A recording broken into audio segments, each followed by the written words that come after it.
Bonjour à toutes et à tous. Je suis heureuse de vous retrouver aujourd'hui pour aborder avec vous un thème, je suppose peu connu, celui du sport dans le judaïsme et plus particulièrement celui des sportifs dans l'histoire hier et aujourd'hui. Pourquoi ce thème? Parce qu'effectivement, nous sommes à la porte de l'ouverture des Jeux olympiques qui aura lieu le 26 juillet prochain. Et dans notre diocèse, qui est celui de Saint-Denis, nous n'avons pas attendu le mois de juillet pour nous mettre à l'heure olympique, car depuis le mois d'octobre 2023 et jusqu'au mois d'octobre 2024, le thème des activités diocésaines est celui de sport et foi. Une année donc autour du sport et de la foi, ouverte par notre évêque, parti depuis comme archevêque de Strasbourg, mais qui a invité tous les services diocésains à réfléchir à la manière d'aborder ce thème selon leur spécificité. Notre service Relations avec le judaïsme, dont je suis la responsable, a réfléchi et a décidé de travailler autour de ce thème, le sport et les juifs. C'était un peu une nouveauté pour nous. Nous nous sommes beaucoup informés et nous avons découvert un sujet passionnant que je vais essayer de vous partager dans les grandes lignes aujourd'hui. Paris 1924-2024. Donc, depuis 100 ans, nous n'avons pas eu de Jeux olympiques en France. Le titre que j'ai choisi est celui-ci, les Jeux olympiques miroirs de société. Je ne l'ai pas inventé car en fait, c'est le titre un petit peu modifié d'une exposition qui a lieu actuellement au Mémorial de la Shoah à Paris jusqu'à la fin du mois d'août. Je vous la recommande vivement. Le Mémorial de la Shoah a mis un S à société, miroir des sociétés. Alors j'ai un petit peu modifié, mais je crois que c'est vraiment un thème extrêmement intéressant à regarder et approfondir. Faisons un tout petit peu d'histoire. À Olympie, donc tous les 4 ans, les Jeux olympiques étaient un véritable rendez-vous dans le monde antique. En 392, lorsque les célébrations païennes ont été interdites dans l'Empire romain, les Jeux sont tombés dans l'oubli. Et nous savons chacun que ce n'est qu'en 1892, donc à la fin du XIXe siècle, que le baron Pierre de Coubertin va lancer l'idée d'un rétablissement de ce grand événement. Porté par les idéaux d'universalité et de sportivité, donc l'événement va renaître de ses cendres et les premiers Jeux olympiques modernes vont se tenir à Athènes en 1896. C'était bien sûr en Grèce, tout un symbole pour cette renaissance. J'ai mis une petite photo qui fait signe à côté d'Alfred Ajos, qui est un nageur hongrois juif qui a participé à ces Jeux olympiques et a remporté des médailles. Signe également que la Hongrie a été assez précurseur dans l'implication des juifs au niveau du sport moderne. Aujourd'hui, alors que ces Jeux sont devenus l'événement sportif le plus suivi dans le monde, on a parfois l'impression que ces JO se sont détournés de leurs idéaux originels pour laisser place à plus de professionnalisme, à des enjeux financiers, mais je dirais aussi à des enjeux politiques. Je pense que nous vivons totalement cette dimension-là actuellement. Une introduction très rapide pour vous aider aussi à approfondir si vous le souhaitez par des lectures. Quand on a cherché de la documentation sur ce thème, eh bien, on s'est aperçu que l'intérêt des historiens pour les pratiques sportives juives était finalement très récent. Dès 1970, on découvre des premiers séminaires internationaux sur le sport et l'éducation juive en Israël. Et puis, à partir de 1979, des travaux plutôt aux États-Unis. En particulier, un travail universitaire majeur fait par l'historien George Elson sur l'histoire des Maccabiades. Nous y reviendrons plus tard. Puis, 1985, un autre ouvrage sur le sport et les Juifs américains sous la plume de Stephen Hess. En 1985 aussi, un travail d'Edward Shapiro qui travaille sur la tentative de boycott des Jeux olympiques de 1936. Et surtout, en 1995, un ouvrage collectif majeur de George Elson, de Stephen Hess, excusez-moi, qui donne beaucoup de documentation sur cette histoire et aussi de réflexion sur l'intégration ou pas dans le sport conçu de manière moderne. En 1999, un article de George Essen sur les 100 ans du discours de Max Nordau à la tribune du Congrès sioniste, nous y reviendrons également. Alors je vais venir plutôt en France. En France, nous commençons à découvrir une historiographie des pratiques sportives à partir de 1985. C'est donc finalement très récent. Et ce champ, faut bien le dire, demeure encore en friche. Nous avons trouvé un travail sur les mouvements de jeunesse fait par Daniel Delmer, une figure bien connue du dialogue qui a été très active dans l'amitié judéo-chrétienne de France. Mais c'est surtout à la fin des années 2000 que l'on trouve des recherches plus complètes. En 2007, dans les cahiers du judaïsme, nous trouvons un numéro intitulé Nageurs, coureurs, boxeurs, avec des auteurs connus, Cathy Hazan, qui est spécialiste de l'OSE, c'est-à-dire l'Organisation de secours aux enfants, qui a été créée en 1912, et également un autre article sous la plume d'Ariel Danan, qui lui traite de l'éducation physique dans les écoles de l'Alliance israélite universelle, qui, je le rappelle, a été créée en 1860 par un petit groupe de juifs français pour défendre les droits fondamentaux des Juifs dans le monde et en particulier des Juifs d'Orient. Et c'est dès 1862 dans ces écoles qu'a été développée l'éducation sportive et plus tard le souci d'une gymnastique féminine. Plus proche de nous, voilà quelques ouvrages que je vous indique qui sont facilement trouvables et intéressants. D'abord, l'ouvrage majeur en 2009 de Philippe Assoulen, que j'ai indiqué ici.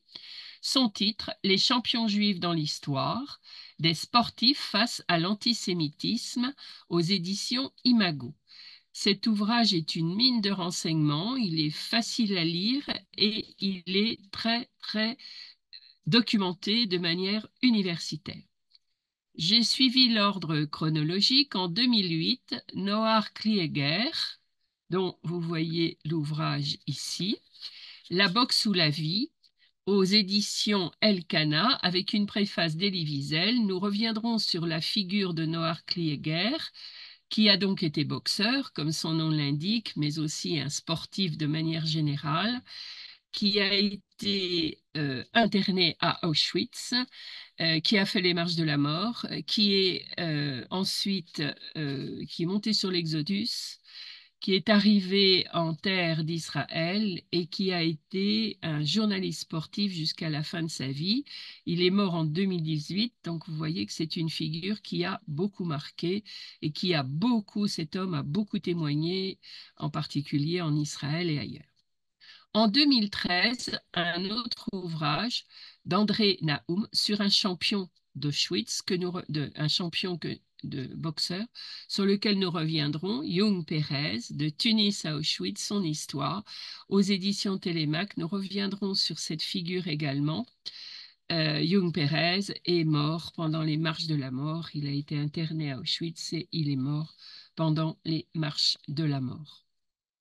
Enfin, un ouvrage très récent que vous connaissez sûrement, que le service national avait dans sa newsletter présenté durant l'année, un livre de 2003 sous la plume de Pierre Assouline, qui est un grand bibliographe, qui s'appelle Le nageur tout court. Et c'est en fait l'histoire de Alfred Nakache,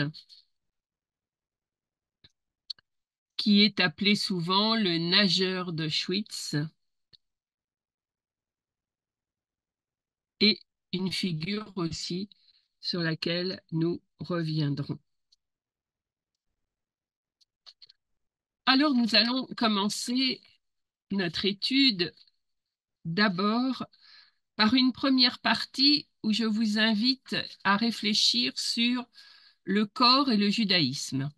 C'est intéressant parce que c'est peut-être un aspect que nous n'avons pas toujours étudié.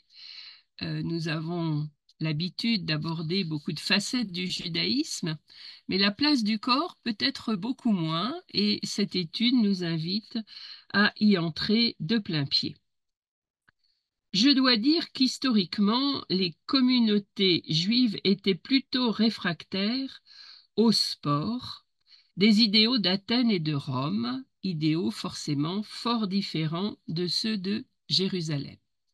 Mais nous verrons que cette perspective va évoluer, en particulier à partir du XIXe siècle.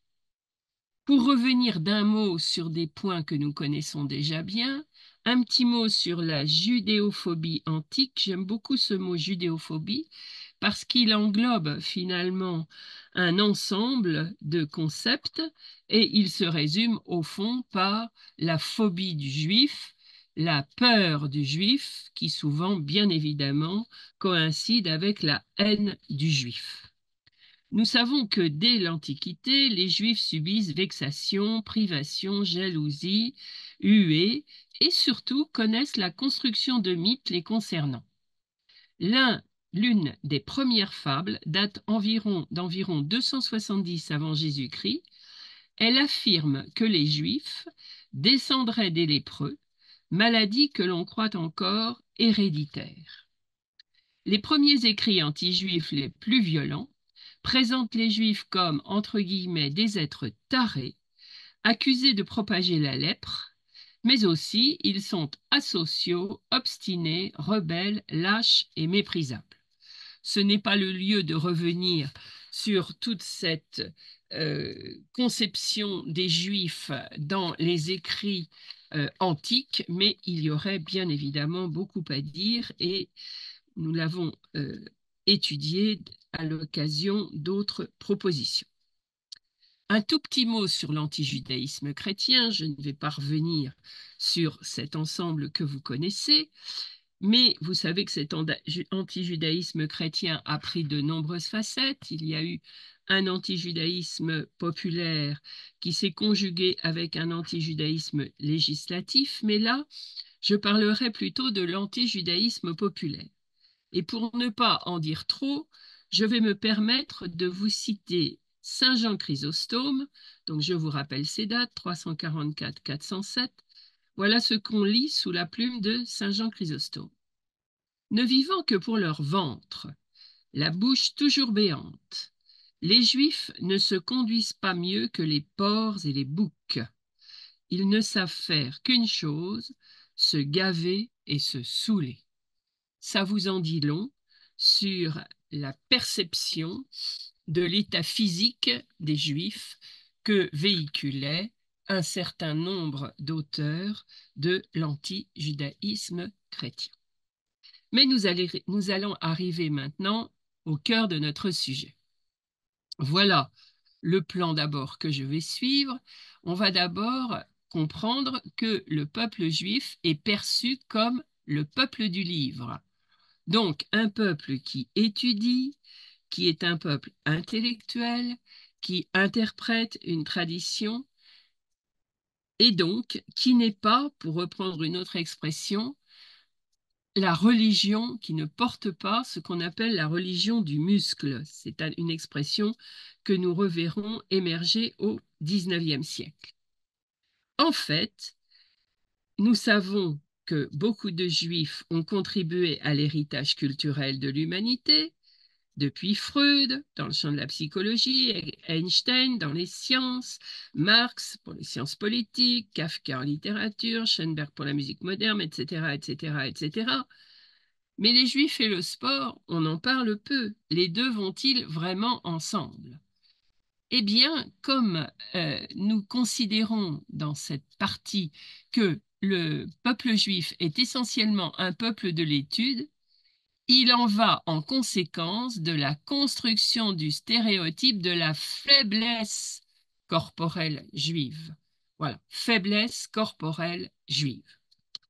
Alors, c'est intéressant parce que nous allons avancer, si l'on peut dire, dans cette perception de la faiblesse corporelle juive liée au fait que ce peuple, je vais caricaturer, est assis en permanence pour étudier. On va passer, regardez, à la construction d'une race juive inapte à l'effort sportif.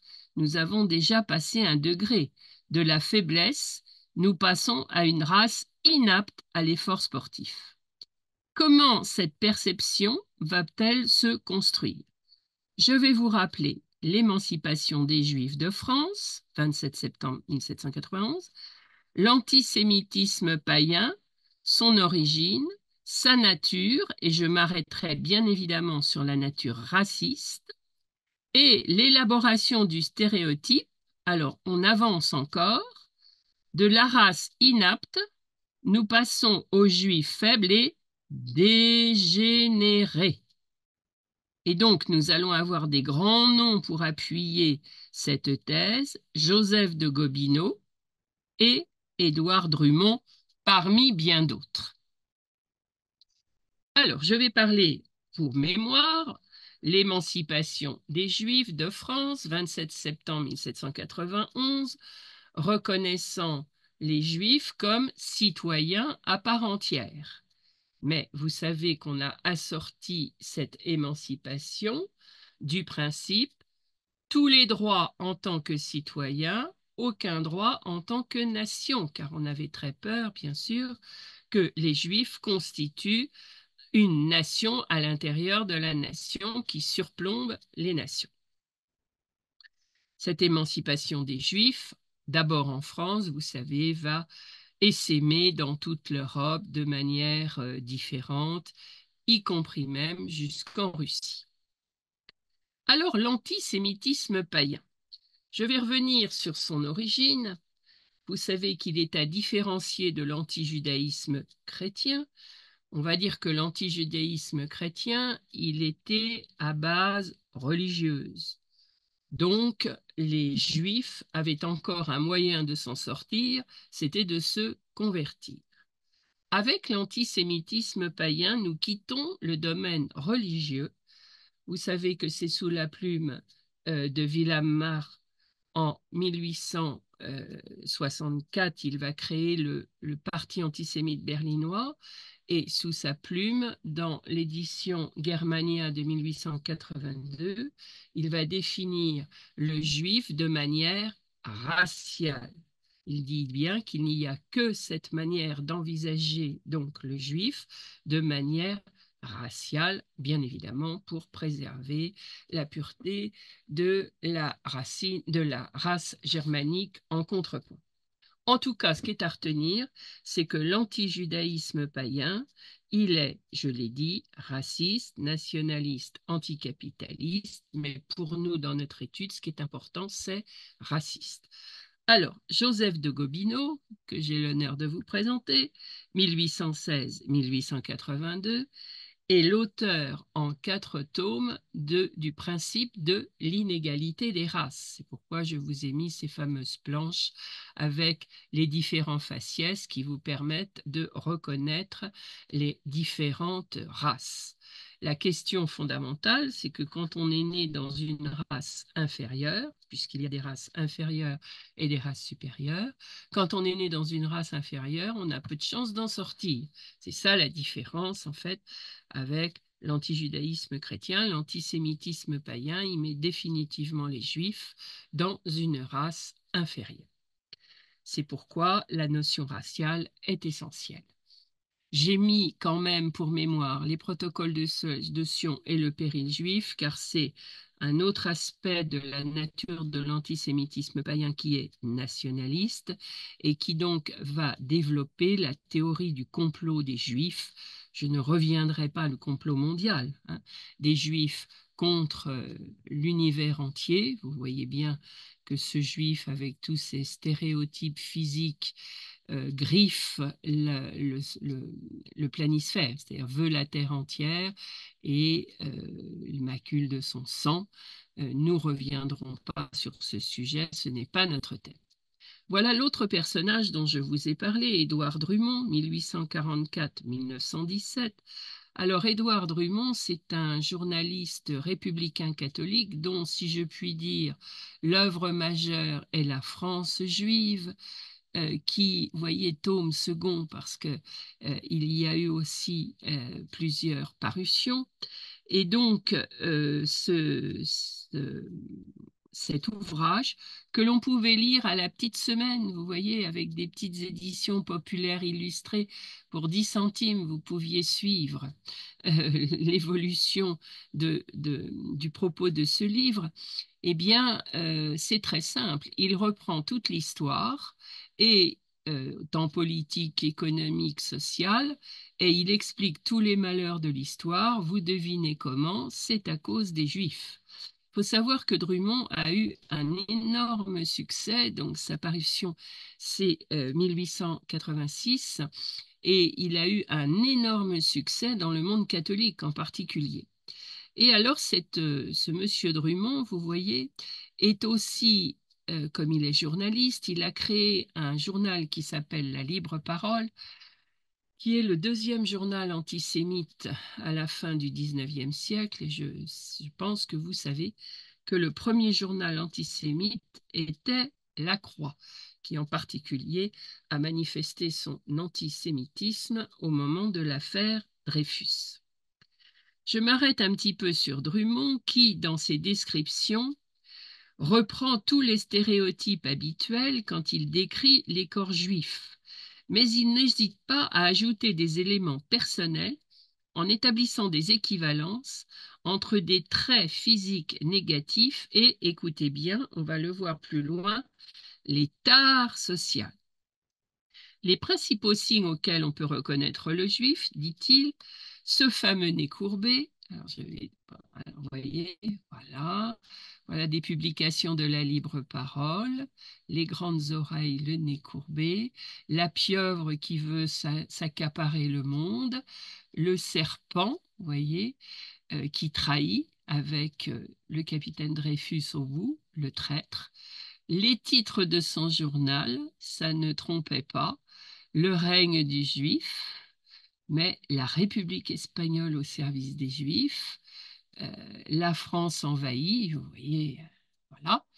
Alors, nous arrivons sur, je vais revenir sur les images, mais je vous lis un petit peu les choses. Donc, le nez courbé, les yeux clignotants, les dents serrées, les oreilles saillantes, les ongles carrés au lieu d'être arrondis en amande, le torse trop long, le pied plat, les genoux ronds, la cheville extraordinairement en dehors, la main moelleuse et fondante de l'hypocrite et du traître. Ils ont assez souvent un bras plus court que l'autre.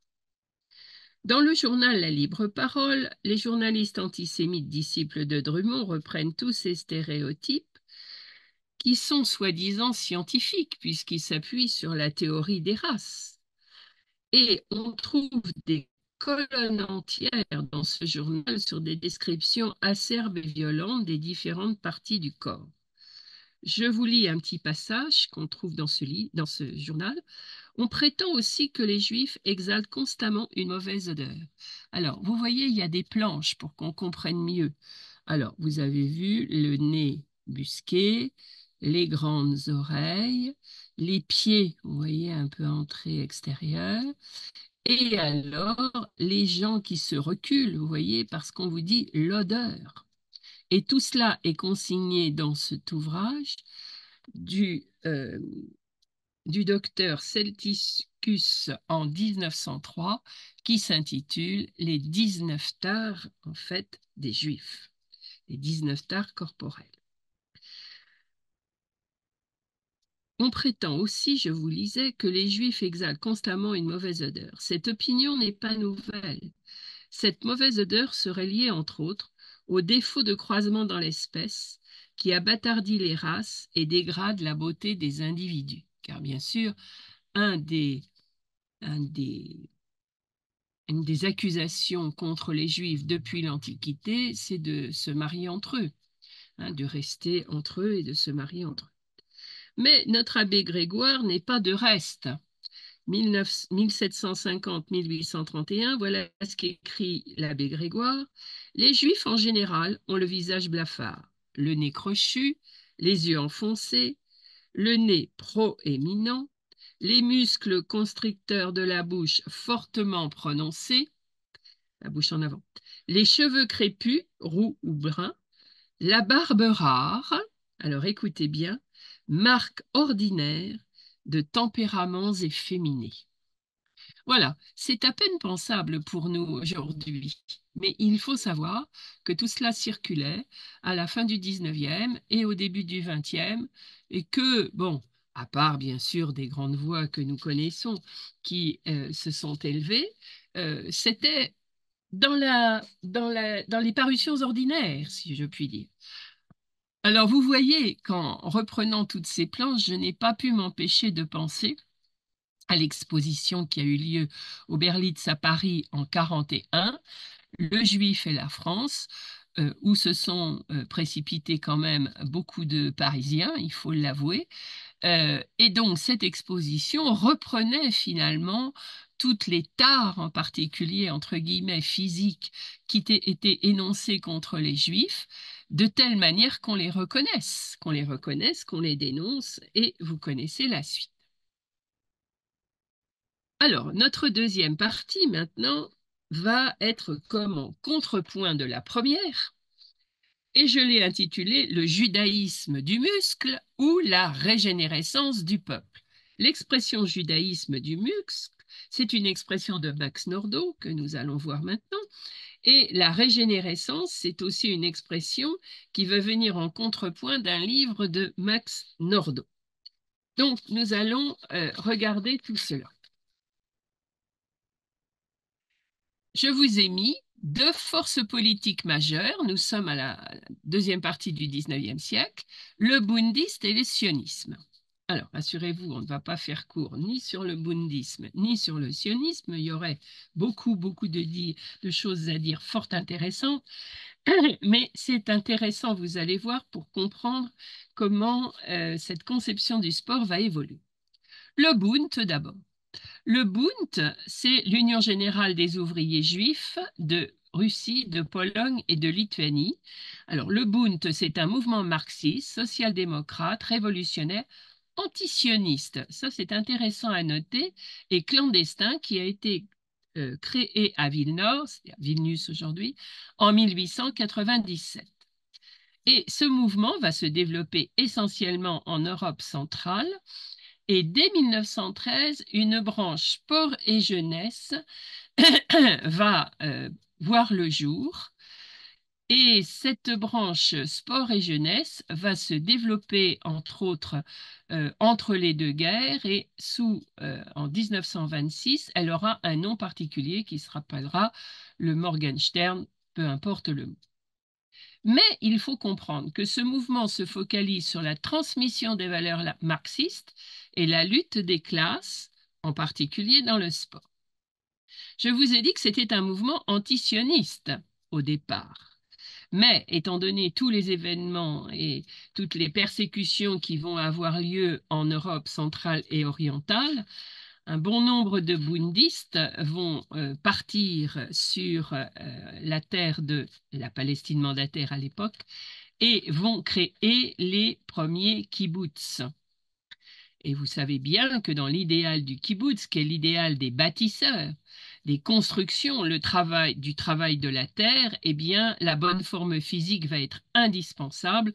Et je pense que beaucoup, vous avez en tête des images des premiers kibbutzim où vous voyez hommes et femmes d'ailleurs en short, un peu vêtus comme des scouts et qui pratiquent le sport de manière quotidienne pour garder une bonne forme absolument indispensable aux travaux de construction du kibbutz.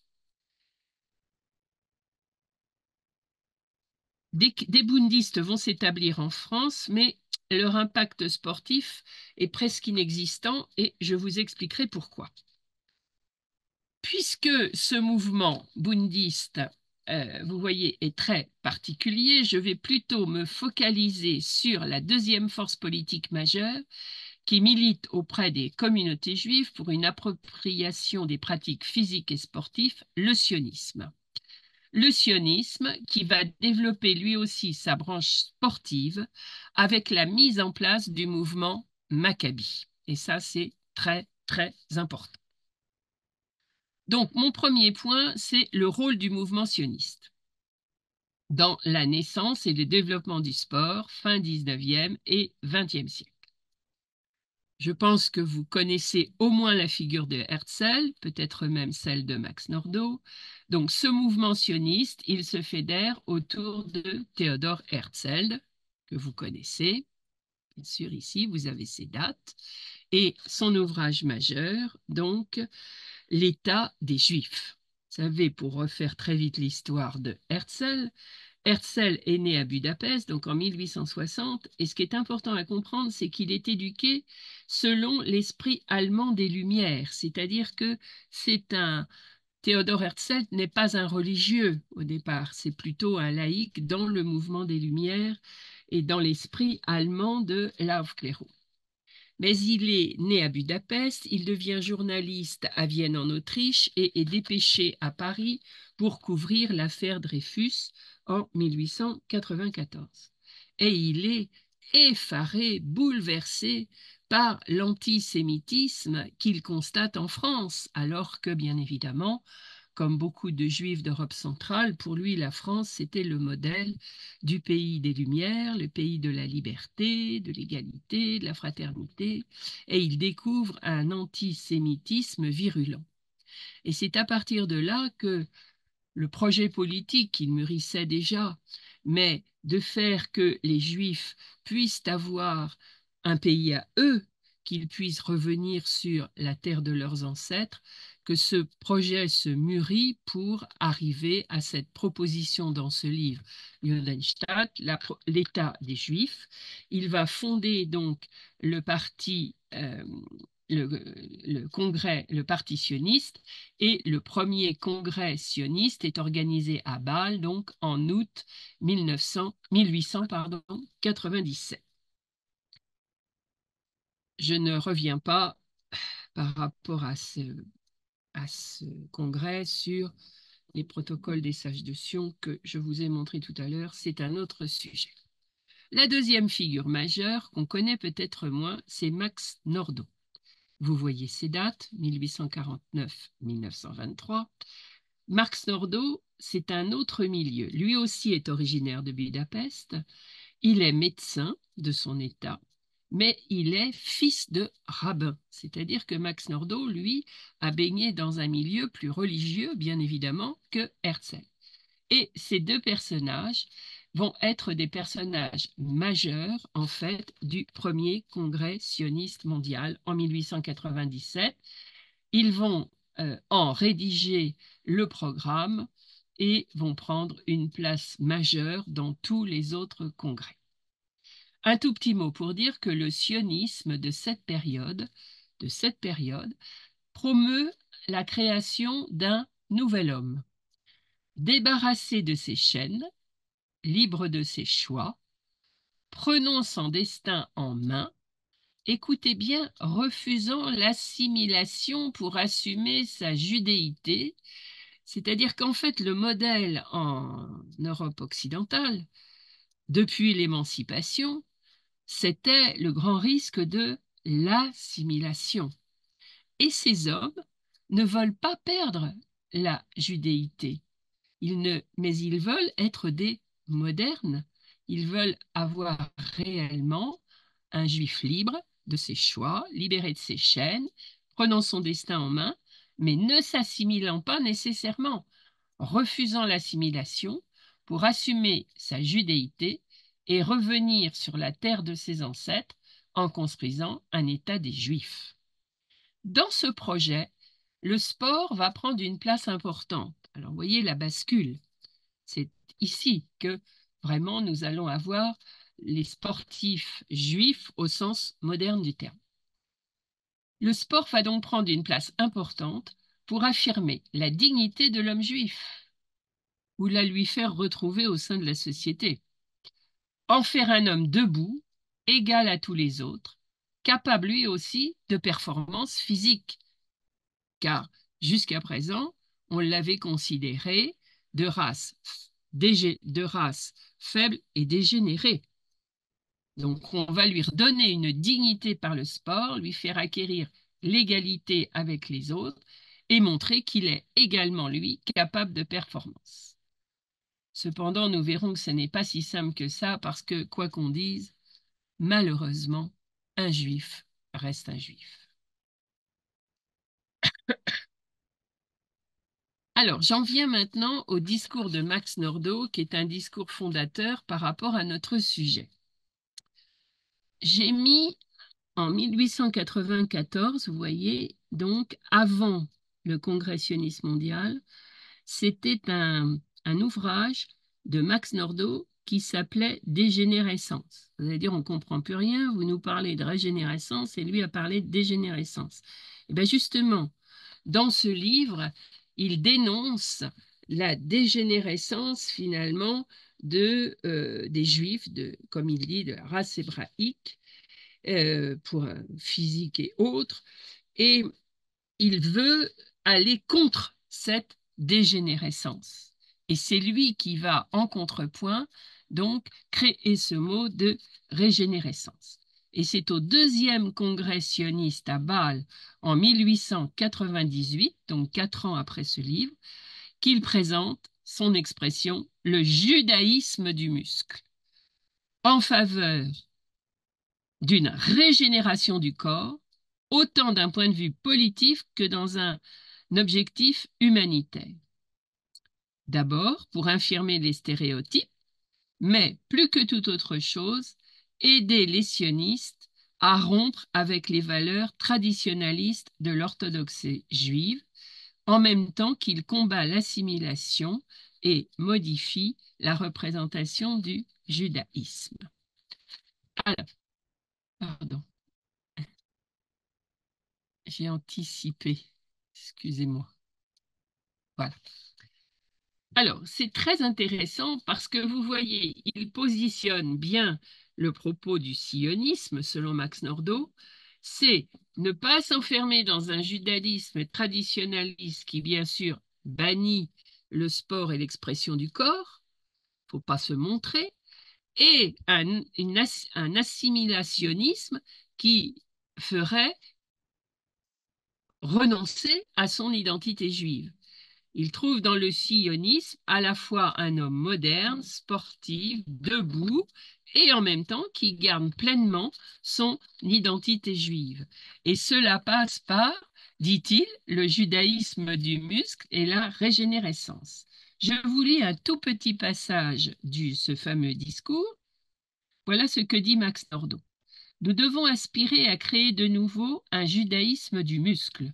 Nous devons devenir de nouveau des hommes au torse saillant, avec des corps d'athlètes et au regard hardi, et nous devons élever une jeunesse agile, souple et musclée, qui doit se développer à l'image de nos ancêtres, les Asmonéens, les Maccabées et Bar Chorba. Cette jeunesse doit être parfaitement à la hauteur des combats héroïques de toutes les nations. Alors, vous voyez, c'est très intéressant. Parce que l'idée de Nordau, c'est qu'en développant l'activité sportive, on peut être à la fois pleinement juif et pleinement citoyen de la société. Et que va-t-il proposer comme modèle? Les ancêtres héroïques, Asmonéens, Maccabées et Bar Rorba. Ça vous explique pourquoi j'ai écrit un tout petit peu plus loin le développement des Maccabis. Les Maccabis, je vous rappelle, les Maccabées en araméen, ça signifie la force. Donc, d'après Max Nordau, notre jeunesse musclée, entre guillemets, doit parfaitement être à la hauteur des combats héroïques qu'ont menés nos ancêtres et combats héroïques parmi toutes les nations. Alors, nous arrivons donc aux prémices, en fait, de la réception, le discours de Max Nordau. Alors, la réception de ce discours, il y a d'abord eu quelques prémices. Avant même ce discours de 1898, je vous les donne rapidement. Dès 1894, un premier club juif se développe à Constantinople en réaction à l'antisémitisme d'État qui interdisait aux juifs d'adhérer aux groupes locaux, aux clubs sportifs locaux. Nous aurons la même chose en 1897 en Bulgarie et surtout aux Pays-Bas.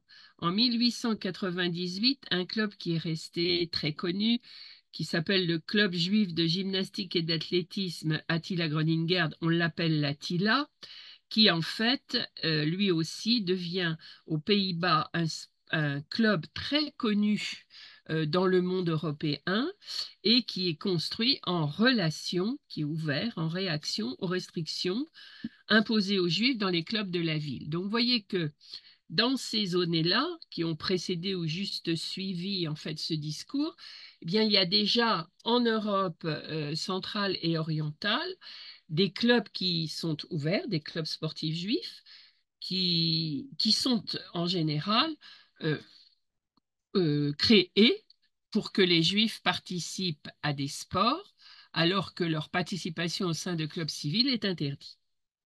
Et nous arrivons au développement des Maccabis. Alors, vous avez compris maintenant pourquoi ces clubs sportifs juifs vont s'appeler des Maccabis en relation aux Maccabées et aux figures héroïques ici. Donc, ces premiers clubs sportifs juifs Maccabis vont se développer en Europe, en Afrique du Nord et au Moyen-Orient. Vous avez compris pourquoi on les appelle Maccabis. Je ferai une mention spéciale pour le club berlinois qui, lui, s'appelle Bar Orba. Hein. Vous vous rappelez, donc, c'est la dernière révolte des Juifs contre les Romains sous la conduite de Bar Orba, fils de l'Étoile, et qui, bien sûr, va se terminer par la chute définitive, en fait, euh, en Israël. Donc, ce club berlinois devient rapidement le club le plus important numériquement et le plus actif sportivement et politiquement dans l'univers européen. Il assure la promotion du sport dans les écoles juives et surtout, mention importante, c'est de développer la gymnastique féminine. Ça, c'est très important parce que vous imaginez que la place des femmes dans le judaïsme n'était pas d'abord de participer à quelque sport que ce soit. Dans cette même période, vous avez aussi des jeunes Autrichiens, des jeunes Allemands qui vont former des cercles où l'influence de la gymnastique va être importante. En Pologne aussi, après la Première Guerre mondiale. En Autriche, je vais citer ce club car on le retrouvera, c'est l'AKOA, qui veut dire force en hébreu, qui est aussi un club très important et qui sera une des meilleures équipes au milieu des années 20. On trouve aussi des Maccabis en Russie, en Angleterre et qui est aussi en Afrique du Nord, comme à Tunis et au Caire. Alors vous allez me dire, et la France dans tout ça? Eh bien, la France, elle est ailleurs. Pourquoi? Elle est absente dans un premier temps du développement des clubs type Maccabi, malgré la présence de Nordau en France à ce moment-là. Eh bien, parce que les idées sionistes l'émergence des idées sionistes trouve peu d'écho en France. Ça, il faut le savoir, c'est très intéressant. Pourquoi? Parce que pour les Juifs en France, leur statut de citoyen, assimilé et intégré, s'épanouissent dans ce qu'on appelle le franco-judaïsme. On les appelle d'ailleurs les Israélites, hein. Vous savez, cette notion vient de là. Parce que les Juifs de France, à ce moment-là, les Israélites, préfèrent ne pas sortir du cadre républicain dont ils sont fiers et ils souhaitent conserver tous les acquis du cadre républicain. Donc, ils ne veulent pas faire le pas vers le sionisme, dont, bien évidemment, la mesure principale est le retour sur la terre des ancêtres. Eux veulent affirmer, en fait, leur appartenance à la France républicaine. Ils préfèrent donc s'investir dans des sociétés sportives déjà existantes et ne pas créer un entre-soi communautaire qui pour eux serait synonyme de rejet de la place qu'ils occupent. Les élites économiques, notamment les très riches familles, banquiers juifs et autres, eux vont s'investir dans des sports bourgeois comme le turf, les courses automobiles, l'aviation. Et en fait, ils ne vont pas considérer leurs pratiques comme liées à leur judaïté, mais plutôt à leur statut social. Donc vous voyez une grande frilosité du milieu juif par rapport à ce développement des sports liés au sionisme. Juste une petite remarque, c'est qu'au niveau des jeunes, il y aura un travail de fait malgré tout, mais qui sera plus au service de l'hygiénisme social qu'au sport lui-même. C'est-à-dire que l'éducation à l'hygiénisme, à l'hygiène corporelle, va passer bien évidemment par le sport, mais le sport sera peut-être pas en soi le premier objectif. On va trouver à Paris des patronages et des mouvements de jeunesse pour encadrer les jeunes, les écoles de l'Alliance israélite universelle que j'ai déjà citées, des mouvements de jeunesse comme la Chomère, la Gouda, le Bétar, les éclaireurs israélites de France, bien connus, une colonie à Berck-sur-Mer qui a une vision de 1927 à 39, vision vraiment hygiéniste, les maisons de Lausée. Donc en fait, vous voyez, le milieu, on va dire, juif français n'est pas très accueillant à ces propositions. Mais dans, en France, dans les milieux juifs issus de l'émigration des pays d'Europe centrale et d'Europe orientale, donc vraiment toute fin du XIXe siècle et, on va dire, le début du XXe siècle. Vous avez une autre population juive en France qui est issue, elle, de l'immigration des pays de l'Europe centrale et orientale, Pologne, Russie, Biélorussie, Lituanie, Bucovine, Bessarabie, on pourrait en citer encore beaucoup plus. Ce sont des milieux très modestes, voire populaires, ouvriers. Ces milieux sont souvent yiddishophones, de langue yiddish, et ils sont pour beaucoup acquis aux idées marxistes et communistes. Ils fréquentent ainsi que leurs enfants, donc, des clubs sportifs communistes juifs. Vous voyez, c'est spécifiquement communistes juifs, qui se distinguent des Maccabis. Les plus connus à Paris, nous avons le YACS, je ne sais pas si je prononce bien, Yiddish Arbeiter Sporting Club, le club sportif des travailleurs yiddish, l'Étoile juive, et surtout le CP10e. Je voudrais en parler parce que ce club sportif communiste du 10e arrondissement va être dissous comme tous les autres pendant la guerre, mais il va renaître donc en 1941 sous le nom Pratiquer un sport libre, donc avec des rencontres un petit peu clandestines, mais qui organisent des propositions de natation, de plein air, de camping, etc. Et cette association Sport Libre en 41, qui est fondée par Robert Mention et Auguste Delaune, ça sera le seul exemple de mouvement sportif clandestin. Et ce mouvement, pour une partie, va s'engager dans la résistance et sera donc dans la ligne de la résistance communiste. Voilà pour la France.